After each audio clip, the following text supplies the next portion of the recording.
آپ جانتے ہیں کہ جب بندہ روتا ہے تو اللہ کیا کرتا ہے؟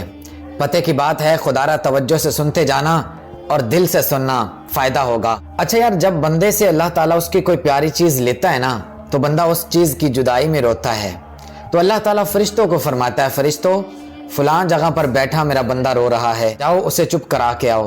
فرشتے آتے ہیں، بندے کو چپ کرانے کی کوشش کرتے ہیں، لیکن بندہ پھر بھی روتا ہے، چپ نہیں کرتا۔ فرشتے واپس لوٹ جاتے ہیں اور اللہ کی بارگاہ میں عرض کرتے، مالک ہم نے بڑی کوشش کی لیکن تیرا بندہ چپ نہیں کر رہا۔ تو اللہ تعالیٰ بڑے محبت بڑے انداز سے پتہ کیا فرماتا ہے؟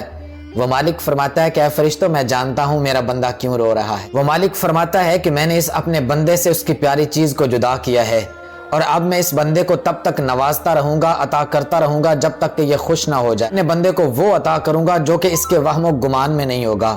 تو میرے بھائی، اللہ کا وعدہ سچا ہے۔ تو یار بات کا خلاصہ یہی ہے، اگر اللہ آپ کی کوئی پیاری چیز آپ سے لیتا ہے نا تو اس کا مطلب یہ ہے کہ اللہ اس سے بڑھ کر آپ کو عطا کرنے والا ہے۔ بس قصہ مختصر۔